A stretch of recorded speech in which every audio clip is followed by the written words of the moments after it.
Alright guys, welcome back to Underground Science. In this video, we'll be going over an example of hydrohalogenation again, but this time it'll involve a little more tricky things like carbocation rearrangements.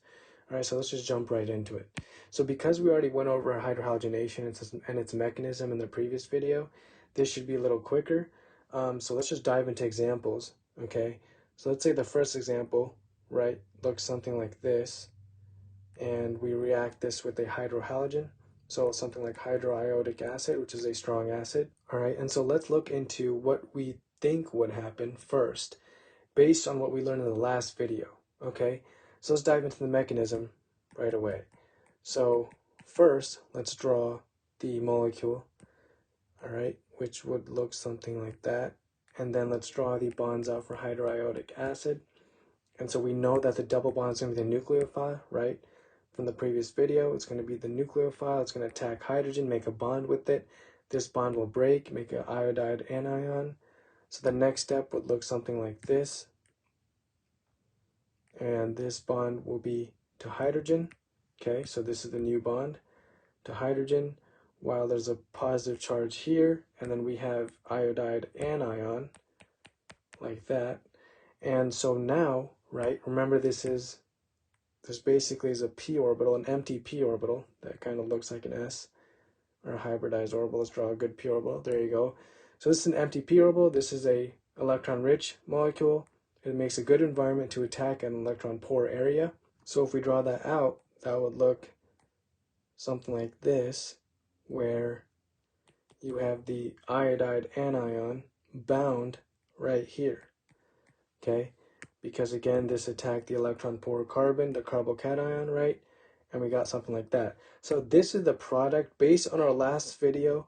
This would be the product, or this would be the product that we would think, right? We would think for this to be the product. However, this would be wrong to draw it like this, because what actually happens here is something tricky. So now let's go over what actually happens.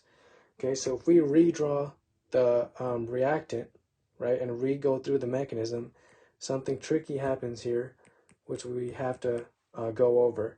So if we drew the mechanism out, again, we draw our nucleophile, which is this double bond. This hydroiodic acid is present here, and this double bond will attack the hydrogen. So same thing happens here. So you end up with something like this,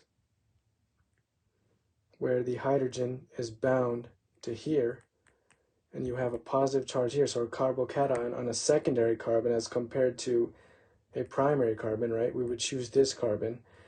But the thing is, so let's draw our iodide anion first. And the thing is, right, you always have to look what happens on the next door carbon. So if I have a carbocation here, right, this is a secondary carbocation. What's this? This would be a primary carbon, right? And the person over here, though, is bound to 1, 2, 3 carbons. So this carbon's a tertiary carbon, right? And if we draw the imaginary hydrogen in, because again, this carbon has to have 4 bonds because to fulfill the octet rule, what if I put this hydrogen and I moved it here? Okay, so let's draw what that would look like. So if we drew this out again, right, and over here we said we moved the hydrogen here to here. So now the hydrogen is over here, right? So if we move the hydrogen from here to here, the positive charge now, right? The positive charge now is over here. So let's draw that over here. The positive charge is on this carbon now.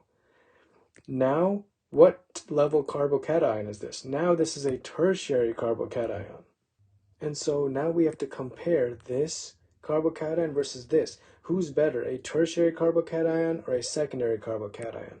A tertiary carbocation is better than a secondary carbocation, right?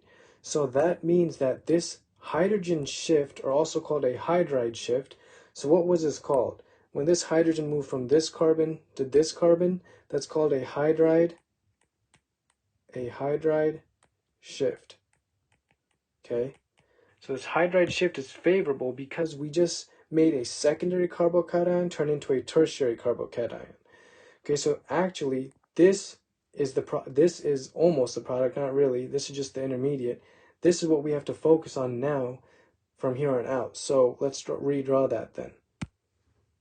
So if we drew that out, that would look something like this, where we had the hydrogen here initially, and then we moved the hydrogen to this carbon and made the carbocation here, which also had a methyl substituent.